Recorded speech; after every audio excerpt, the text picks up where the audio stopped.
Mimi nishaikuwa kameramani. Bosi wangu anituma nikashuti msiba. Sasa nimefika msibani pale kwa kuchelewa. Nikaanza kushuti ule msiba.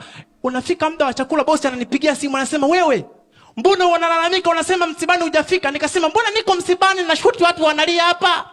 Akasema, "Haya, mwambie Mfiwa akupe 200,000. Nikamfuata Mfiwa, "Naomba 200,000. Akasema, "Mbona sisi hatujaita kameramani hapa?" Nikasema, "Hapa nimekosea kushuti msiba." Sasa unajua ukishaharibu kazi ya mteja lazima ujue namna ya kufiksi.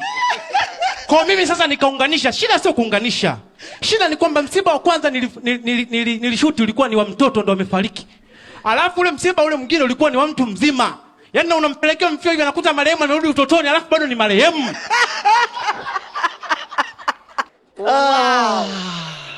Hakuna comedy ametuchekesha. Jebon Patrick. Hiyo setting zote. Nini zinaitwa nini? Setting na nini? Setup. Punchline. Premises.